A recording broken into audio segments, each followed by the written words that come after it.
Cheers everyone, welcome back to another video. Got my notes here, and this video is going to be the 4 things that I wish I knew before I started robotic affirming. Yeah, I mean, when I started robotic affirming, I didn't call it that. I didn't know that that's what it was called. Of course, I knew about affirmations, and I had studied self-help people, Tony Robbins, Jim Rohn, a lot of the classic self-help guys. I hadn't run into Neville at the time, to be honest, but I had also read Think and Grow Rich by Napoleon Hill, The Laws of Success by Napoleon Hill, and he talks about Emil Coué, the godfather of autosuggestion, aka robotic affirming. So these are 4 little tidbits that, I think can help for somebody that's beginning with the process. This is more geared towards beginners. So if you guys are already, pros with your affirmation practice or whatever, this isn't really an advanced videos. I have a lot of advanced videos. I've been dropping bombs techniques lately, advanced techniques and stuff. I will go ahead and drop you guys in with a nice advanced technique here at the end of this video. But for the most part, these are just little foundational pieces that are going to help along the process. So the first thing is that you don't have to believe it at first. You probably heard this before. If you've watched videos on robotic affirming, that's one of the beauties about robotic affirming. One of the beautiful things is that you don't have to believe it. A lot of these coaches in the law of attraction, law of assumption, they're always talking about the feeling's the secret, you blah, blah, blah. You need to know that it's true. You need to feel it real. You need to live in the wish fulfilled. With robotic affirming, you don't. You can just throw all that out. You can, of course it's going to help if you believe something.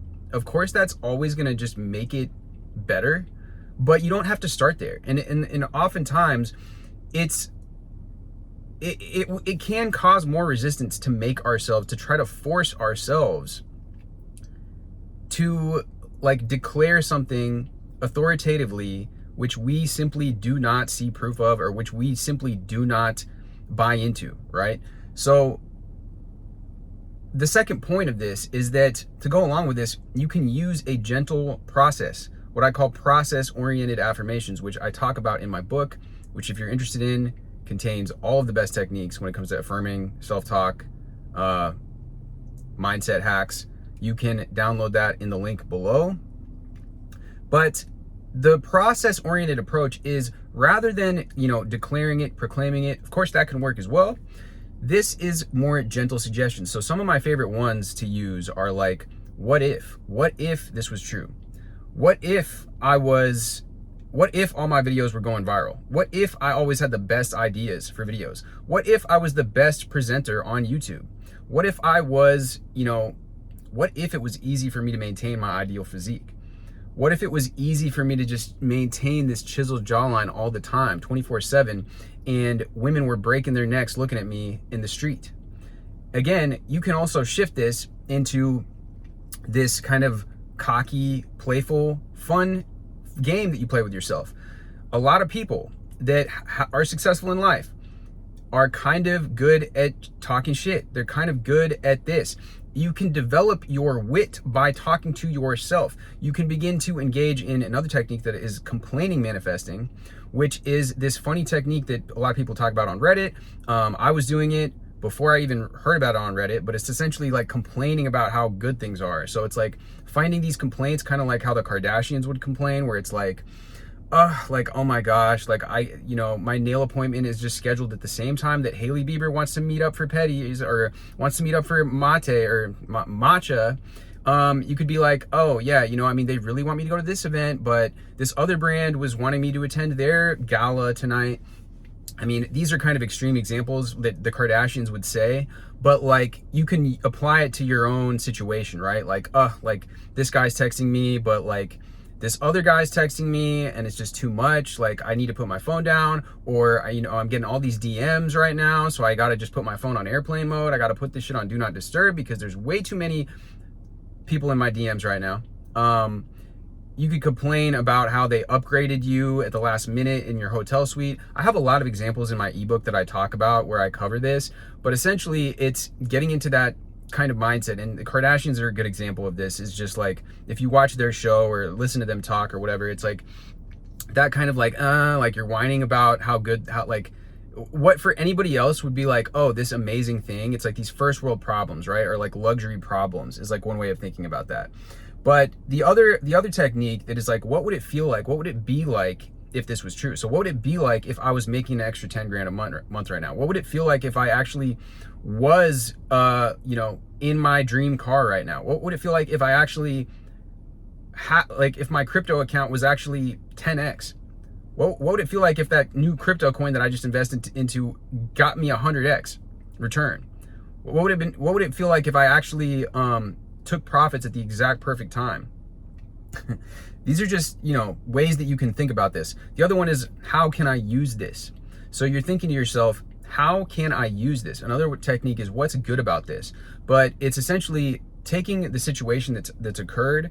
It could be a neutral situation, it could be a negative situation, it could be a mixed bag, whatever's going on, and it's saying, how can I use this to my advantage? How can I use this in a way that serves me? How is this making me better and better? How is this making me stronger? How is this making me smarter? How is this making me sharper? The same way that we go to the gym, we lift weights, right? We have resistance. I think my dad's phone must be connected to the Bluetooth in here, which is why it rang. The same way that we encounter that resistance training when we're doing strength training, the same way that when we encounter resistance mentally, it's like a weight lift for our muscle. So any of these negative circumstances you can take as, oh, didn't call me back. How is this working in my favor? How can I use this? Or you can also shift it to a reframe, a complete reframe of the situation. So it's like, and this is again something that takes practice, but it's something that you can begin to do. So it's like, why haven't they reached out? Oh, well, they're just finding the perfect thing to say to me. Like, think about how, in what way could this be positive? Why are things getting worse? Well, things a lot of the times have to get worse before they get better. How can I use this? People, why are people ignoring me? Well, they're not ignoring me. It's just that they're shy around me. They're trying to think of the absolute best thing to say, right?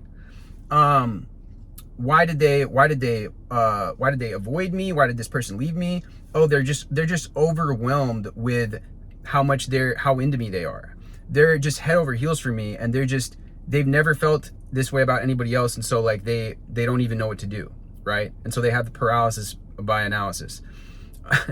Like, there's all these different ways. And so like, again, I realize that this is something, even I sometimes, especially when I'm not in that good emotional state, I don't feel, it's hard for me to be creative and come up with these reframes on the fly sometimes. But that's why in my book, I have a bunch of reframes, classic things that can happen, and lists of reframes that you can use to apply to a lot of situations that are pretty common. And again, if you read these, if you go through them, you will begin to kind of like, you should be able to, by going down a list and observing a bunch of these stacked in a row, observe the kind of principle, the underlying principle going on underneath this, so that you can actively begin engaging in your own reframes, coming up with your own reframes on the fly. These are just like psychological hacks, guys, that are really going to make a lot of difference. And especially when you're using your affirmations, when you start getting creative with it and you start rampaging and you start talking about this and have this kind of cocky, fun attitude with yourself, that's where you're really going to have like a lot of fun with this, to be honest. So the other thing, I think the last thing, what was it that I wanted to mention here? Okay. Yeah, this is the second to last part of this. doing it in the mirror. Now, this is for when you actually do feel that strength and you can actually begin to nudge yourself in the mirror. But looking into your own eyes is an extremely powerful practice. A lot of ancient shamanic teachings, the Toltec teachings, there is this gazing practice that is incredibly powerful. And when you look into your own eyes, you can begin to talk to yourself. And while you're talking to yourself, it's almost like it's like a hack to enter into the observer mode, because you are witnessing your physical body, which, right, is just a house for you. Looking into your own eyes, they say that the eyes are the window to the soul. You are instructing this 3D physical avatar. I know this might sound kind of out there, but trust me on this. You are instructing this 3D physical avatar to start showing up conforming to your will, the will of the observer, that is behind the consciousness that is behind, the awareness that is behind you in the 3D form. This is how you can really, really begin to have some powerful shifts. And you are doing these rampages. If you do them in the mirror, or if you do them into your phone and record them and look into your own eyes, you also can observe yourself.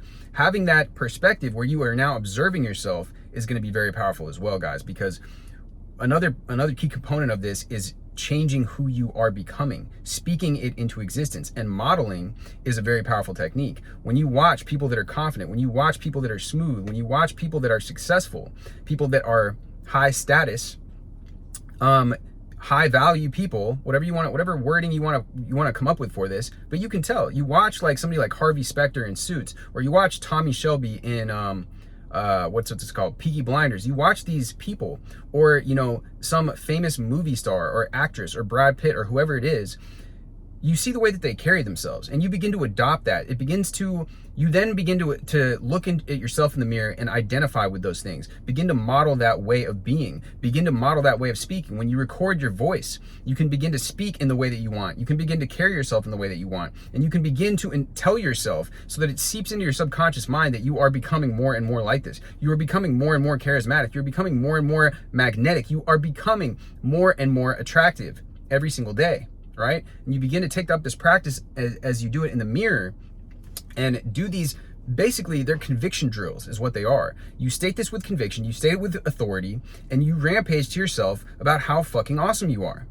And there's honestly not much more powerful than this. I go in detail about this in my book. So again, if you guys are interested in the book, click on the link below. You will be able to download the book. But it is just like putting this practice on hyperdrive, really, this whole affirming practice, when you're doing it in the mirror like this.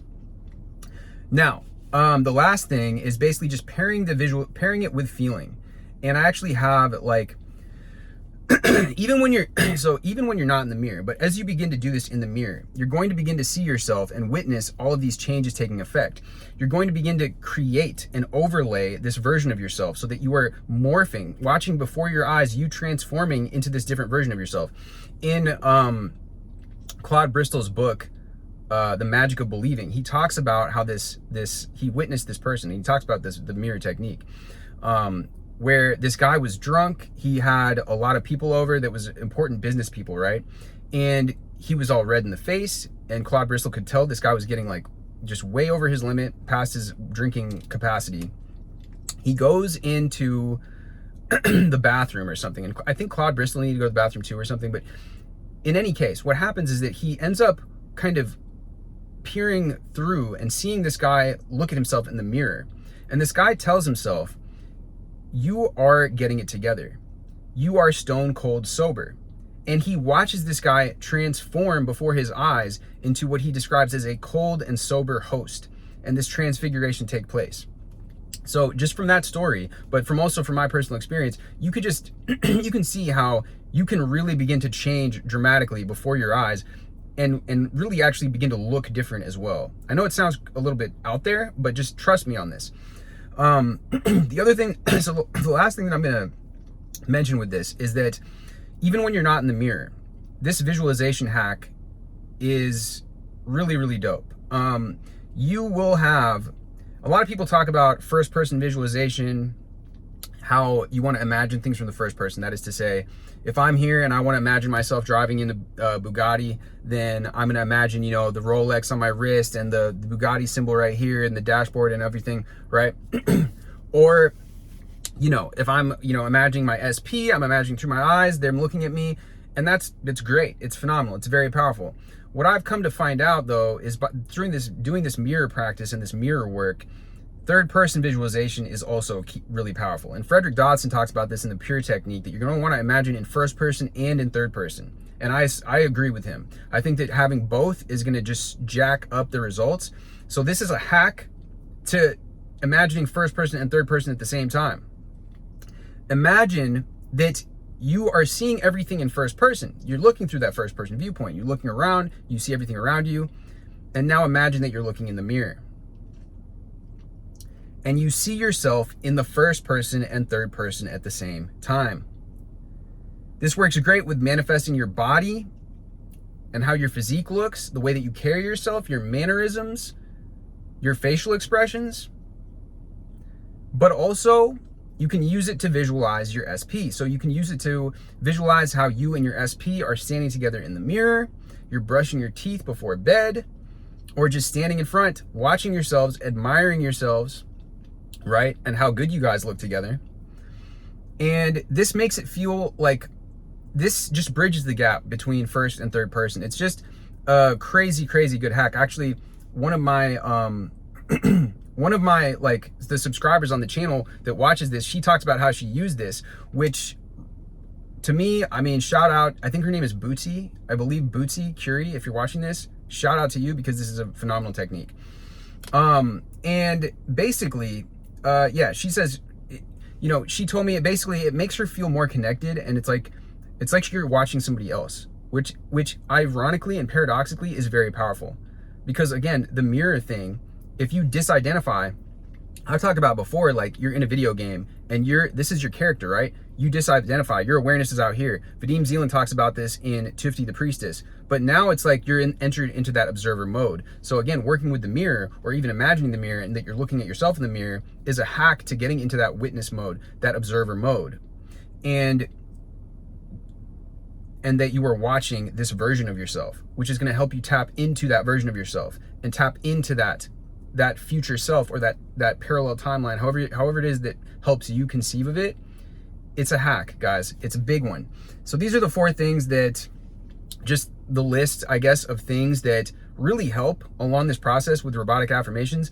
I mean, other things I could add to this, you know, what's the word, is like, honorable mentions to this is like listening to recorded affirmations, recording your own affirmations, listening to guided meditations, doing breath work, all these different things, especially if you're in that heightened state where you're feeling really stressed. These are going to calm the nervous system, regulate the nervous system, and basically just ongoing, you know, just rampaging all day long. And if you want, just play music. I used to listen to Future a lot. I really like Future. Music that just gets me hyped in a dope, really, really powerful, that helps me get into that empowered state. Find some artists, some music that you like, and listen to some affirmations. You know, download the book if you want more inspiration as well, but listen to the way that they talk. Listen to the way that Future talks to himself. He has that mixtape, Free Band Gang. I used to listen to that mixtape a lot. And when you are listening, it helps you tap into that frequency. Somebody that feels powerful, that feels that they're speaking with that conviction. And I guess I haven't, it's not like I've given up making music, but I've recorded music a lot. Making music is a very powerful practice too, because you're speaking into the microphone with conviction and recording it. But you can do this as well into your camera, recording yourself. And really, like I said, when it comes to the mirror work, when it comes to either recording yourself or doing it in the mirror, it's going to be exceptionally powerful for your process, guys, because you are observing this version of yourself and then you are overlaying the new version into it. That being said, guys, much love as always. Drop this video with a like if you found it helpful. Hit me with a subscribe if you've not done so already. And if you've been enjoying these techniques that we've been dropping here on the channel, download the book below. It's got all the best techniques that I've learned throughout the years to really get a hold of that inner narrative, that inner dialogue, and begin informing the narrative instead of reacting to the 3D. That being said, guys, much love as always, and I will see you in the next video.